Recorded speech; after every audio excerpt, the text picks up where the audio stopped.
Om Swastiastu. Selamat sore semuanya. Di sini kami dari kelompok 1 kelas B akan mempresentasikan tentang pendahuluan kesehatan masyarakat veteriner. Sebelumnya izinkan saya untuk memperkenalkan anggota dari kelompok 1.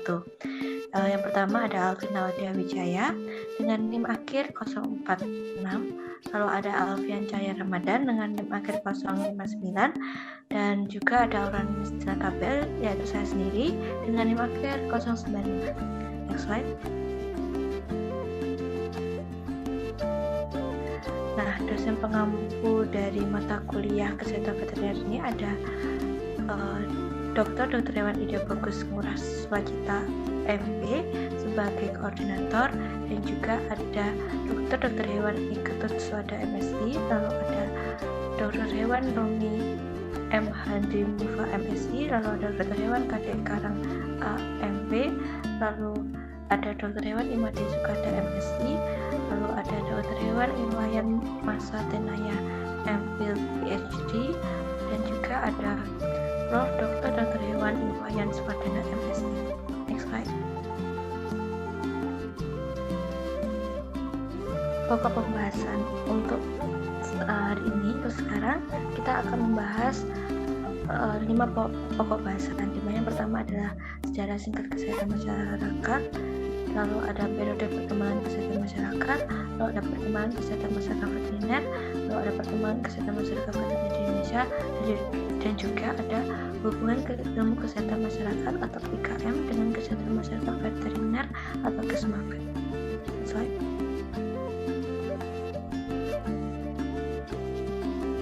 Baik, untuk materi selanjutnya akan dijelaskan oleh rekan saya. Waktu dan tempat dipersilakan. Baik, terima kasih atas waktunya dan terima kasih sudah dibuka oleh teman kami bahwa yang pertama tadi adalah sejarah kesehatan masyarakat. Kalau membicarakan tentang sejarah singkat tentang kesehatan masyarakat itu tidak terlepas dari yang namanya mitos Yunani atau mitologi Yunani, yaitu Asklepios dan Hygieia. Nah, Asklepios ini adalah seorang dokter yang diceritakan dia tidak sekolah atau tidak menempuh pendidikan apapun gitu. Tetapi dia dapat mengobati penyakit dan bahkan melakukan bedah berdasarkan prosedur tertentu atau surgical procedure dengan baik. Lalu jika Hygieia adalah asisten Asklepios yang kemudian menjadi istrinya. Nah, kalau Hygieia ini lebih berfokus ke melakukan berbagai upaya kesehatan. Perbedaan ini tuh bisa disebutkan dari yang pertama itu Asklepios melakukan pengobatan penyakit setelah penyakit tersebut menyerang seseorang. Tetapi jika Hygieia itu mengajarkan kepada orang-orang melalui hidup seimbang gitu. Yakni menghindari makanan atau minuman yang beracun, lalu harus makan makanan yang bergizi, cukup istirahat, dan melakukan olahraga. Lalu jika ada yang orang jatuh sakit, Hygieia ini tuh lebih menganjurkan melakukan upaya secara alami untuk menyembuhkan penyakit itu dengan memperkuat kondisi tubuh dengan makan makanan yang baik atau bergizi daripada cara pengobatan. Lalu dari cerita Asklepios dan Hygieia ini tuh menghasilkan seperti aliran tertentu seperti itu. Nah, aliran-aliran ini tuh kita sebut sebagai kuratif dan promotif. Yang alirannya mengikuti Asklepios ini diberi nama kuratif atau aliran pengobatan. Nah, di sini itu akan outputnya nanti akan menjadi seperti dokter gigi, psikiater, dan sebagainya. Nah, di lain sisi, jika yang mengikuti Hygieia itu akan menjadi aliran promotif atau meningkatkan kesehatan. Nah, outputnya nanti akan menjadi seperti petugas pemadam kebakaran dan sebagainya itu. Jadi dari kedua aliran ini itu nanti akan berlanjut lagi. Seperti yang tertulis di sini, perkembangan lebih lanjut, pelayanan kesehatan kuratif, dan pelayanan belajar dan sebagainya itu. Nah, itu di Aspergillus dan Hygieia. Next slide.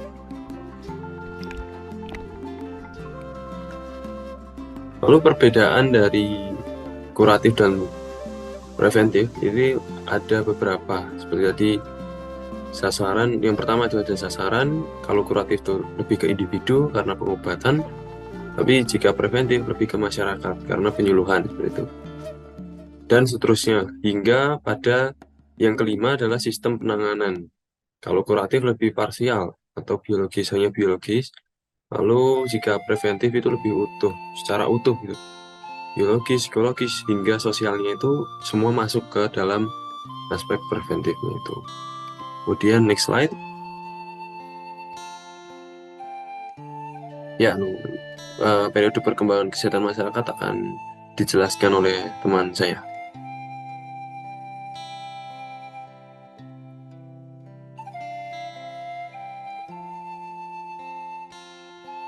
Oke, baik, terima kasih atas waktu yang diberikan. Selanjutnya adalah periode tentang perkembangan kesehatan masyarakat. Lalu apa saja sih periode perkembangan kesehatan masyarakat itu? Di mana periode perkembangan kesehatan masyarakat itu dapat dibagi menjadi dua periode. Yang pertama adalah periode sebelum ilmu pengetahuan, dan yang kedua adalah periode ilmu pengetahuan. Next slide. Oke. Yang pertama adalah periode sebelum ilmu pengetahuan. Pada periode ini dapat dibagi menjadi tiga zaman atau tiga periode. Yang pertama ada pada zaman Babilonia, Mesir dan Romawi. Lalu yang kedua adalah zaman permulaan abad ke-1 sampai dengan ke-7. Dan yang terakhir adalah periode abad ke-14. Yang pertama adalah pada zaman Babilonia, Mesir dan Romawi, di mana pada zaman ini manusia itu sudah berusaha untuk menanggulangi beberapa masalah kesehatan penyakit. Seperti contohnya terdapat peraturan tertulis yang mengatur awal pembuangan air limbah atau drainase dan juga untuk pengaturan air minum dan lain sebagainya. Contohnya itu terdapat pembangunan tempat pembuangan kotoran dan juga atau latrin dan juga sumur. Tapi pada zaman itu dibentuknya tempat pembuangan kotoran dan latrin itu bukan karena masalah kesehatan, tapi mereka beranggapan bahwa mereka membuat sumur adalah dengan alasan bahwa air minum kali yang mengalir yang sudah kotor itu terasa tidak enak, bukan karena minum air kali dapat menimbulkan penyakit. Dan begitu juga dengan pembuatan tempat pembuangan kotoran, di mana mereka beranggapan bahwa pembangunan latrin itu bukan karena kesehatan, tetapi karena mereka merasa tinja atau kotoran manusia itu menimbulkan bau yang tidak enak dan membuat pandangan yang tidak menyedapkan. Lalu selanjutnya adalah pada permulaan abad ke-1 sampai dengan abad ke-7. Nah, pada abad ini tuh sudah mulai muncul penyakit endemik. Contohnya adalah penyakit kolera, di mana tercatat pada sejak abad ke-7 ini penyakit kolera itu telah menyebar dari Asia, khususnya Timur Tengah dan Asia Selatan ke Afrika, di mana disebutkan bahwa di India telah menjadi pusat endemik kolera. Lalu selain itu juga ada penyakit lepra, di mana penyakit lepra ini pada saat itu telah menyebar dari Mesir ke Asia Kecil dan juga Eropa melalui para imigran, di mana pada masa ini itu telah dilakukan upaya untuk mengatasi endemi epidemi tersebut, di mana orang telah mulai memperhatikan masalah lingkungan, terutama itu adalah higien dan sanitasi lingkungan, di mana pembuangan kotoran manusia atau latrin dan pengusahaan air bersih, dan juga pada saat itu telah diatur yang namanya pembuangan sampah, ventilasi rumah telah tercatat menjadi bagian dari kehidupan manusia pada waktu itu juga. Lalu selanjutnya adalah pada abad ke-14, di mana seperti yang kita tahu pada abad ke-14 ini itu munculnya penyakit pes atau the Black Death, di mana pada penyakit pes ini tuh paling dahsyat jadi di Cina dan India. Hal ini dibuktikan pada tahun 1340-an itu terdapat 13 juta orang yang meninggal karena wabah BAS ini sendiri. Akan tetapi pada abad 14 itu diperparah juga masih adanya wabah penyakit yang sebelumnya masih membawa wabah. Contohnya adalah kolera dan juga tipes, di mana telah tercatat bahwa pada tahun 1603 lebih dari 1-6 orang itu meninggal, dan pada tahun 1665 sekitar 1 di antara 5 orang meninggal itu adalah karena penyakit menular. Nah, dapat dilihat dari kesimpulan ketika periode tersebut bahwa kesehatan masyarakat, khususnya penyebaran penyakit menular itu sudah begitu meluas dan dahsyat. Namun upaya pencegahan pada masalah kesehatan pada masyarakat pada saat itu secara menyeluruh belum dilakukan oleh orang-orang zaman dulu. Oke, next slide. Oke, next. Oke, selanjutnya adalah periode ilmu pengetahuan, di mana periode ilmu pengetahuan ini sudah mulai ditemukan berbagai macam penyebab penyakit dan juga vaksin. Hal ini dibuktikan pada saat itu Louis Pasteur telah berhasil menemukan vaksin untuk mencegah penyakit cacar, dan juga William Martin juga sudah menemukan ether sebagai anestesi pada waktu operasi.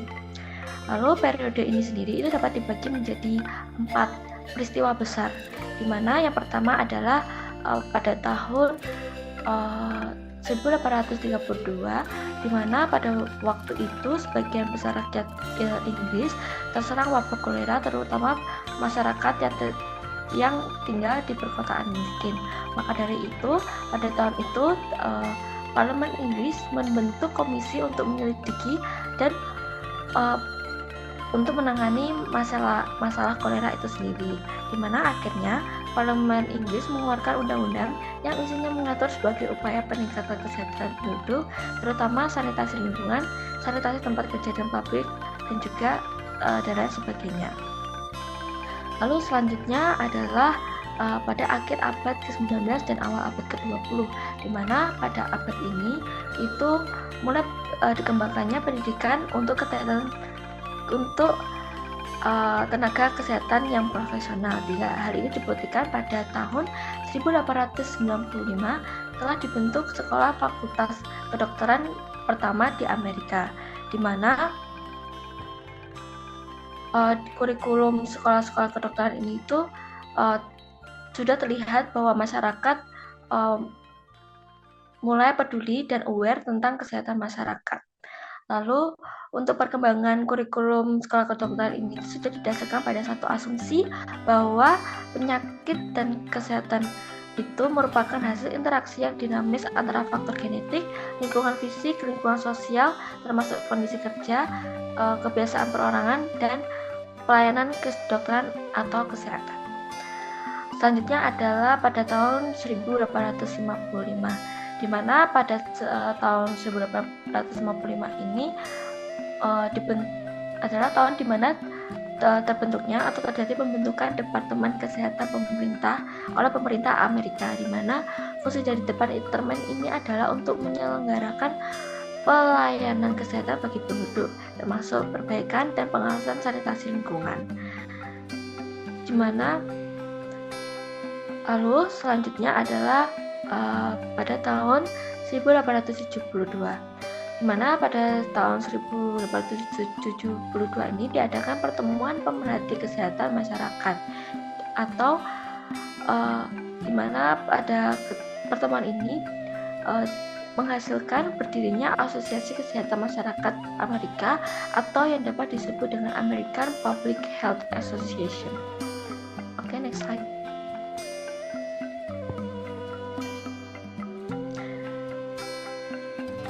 Baik, untuk materi selanjutnya akan dijelaskan oleh rekan saya.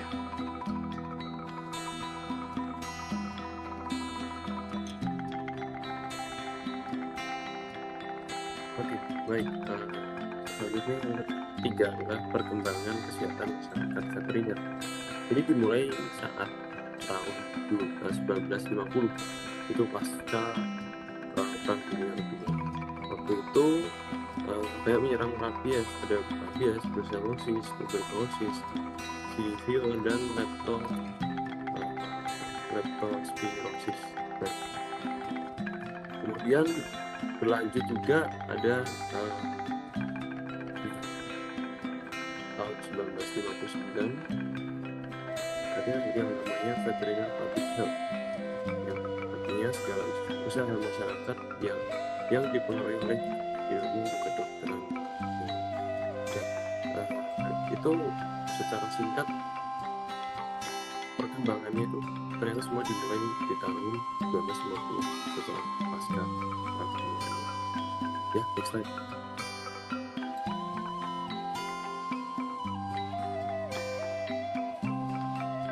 Lalu di sini ada Veterinary Public Health. Tadi ditujukan untuk pencegahan penyakit, pelindungan hidup, hingga promosi kesehatan dan efisiensi promosi kepada manusia. Veterinary Public Health ini tuh diterangkan oleh Schwab tahun 1959. Ini istilahnya ini merupakan istilah yang diberikan untuk lapangan yang mempergunakan segala macam keahlian atau veterinary skill. Jadi seseorang yang bekerja di lapangan yang mempergunakan segala macam keahlian, yang terutama di veterinary skill. Lalu dapat menjadi petunjuk untuk memecahkan persoalan masyarakat dalam hal kesehatan dan penyakit. Lalu dari itulah muncul yang namanya Veterinary Public Health itu. Ya, next slide.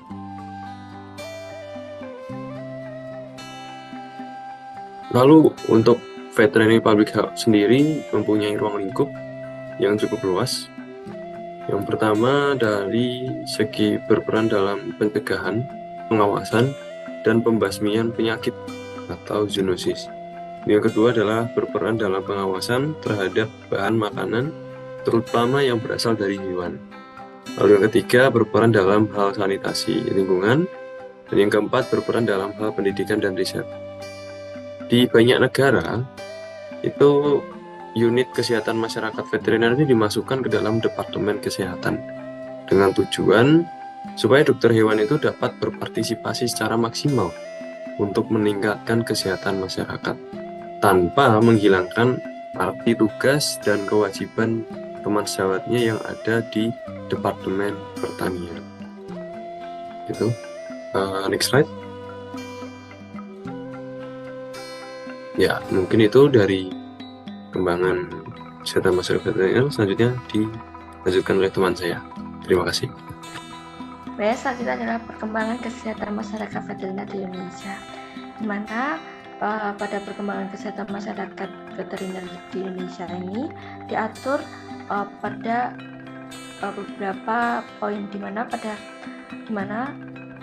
perkembangan kesehatan masyarakat veteriner itu yang pertama yaitu pada kesehatan masyarakat veteriner di Indonesia yang dimulai sejak abad ke-20 atau veterinary hygiene. Lalu pada kesehatan masyarakat veteriner di Indonesia ini juga terdapat standar atau kriteria. Yang pertama adalah standar MED Codex yang membahas tentang kesehatan susu. Lalu ada Lembaga Negara tahun 1912 nomor 432 dan 435 yang membahas tentang kesehatan daging. Lalu ada Flesh Curing Regulation regulatif yang membahas tentang sanitasi kandang. Dan juga yang terakhir adalah Hinder Ordonatin yang membahas tentang kesehatan hewan. Next slide. Baik, untuk materi selanjutnya akan dijelaskan oleh rekan saya.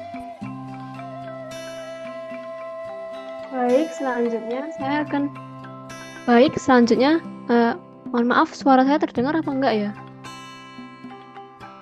Terdengar. Baik, selanjutnya saya akan menjelaskan tentang hubungan antara ilmu kesehatan masyarakat dengan kesehatan masyarakat veteriner.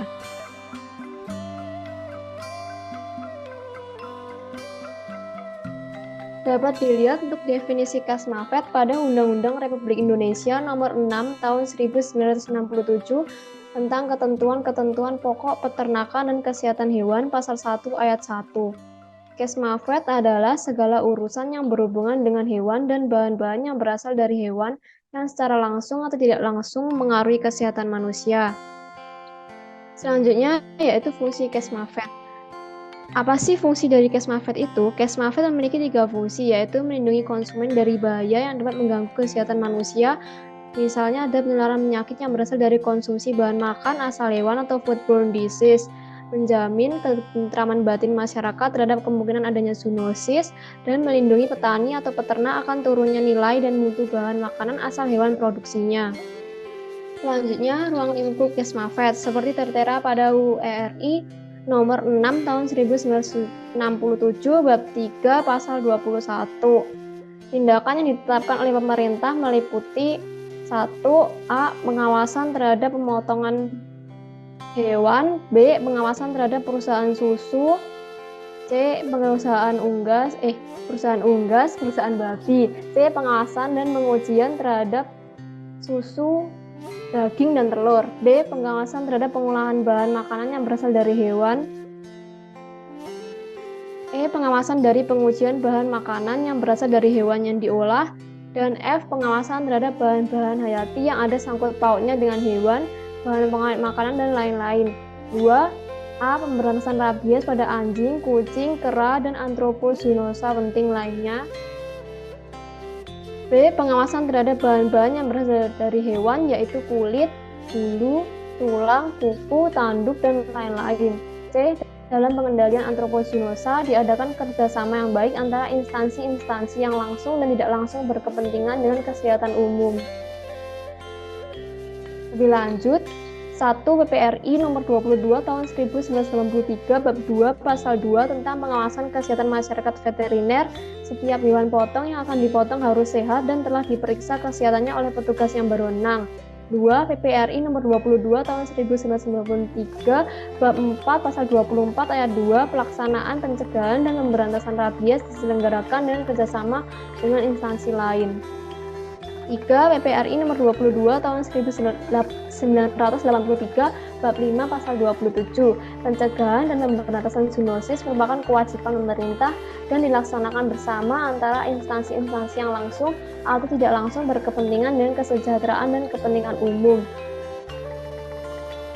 Selanjutnya untuk kesimpulannya, dari PPT yang kita jelaskan, sejarah panjang perkembangan KMV tidak hanya dimulai pada saat munculnya ilmu pengetahuan saja, melainkan sudah dimulai sebelum berkembangnya ilmu pengetahuan.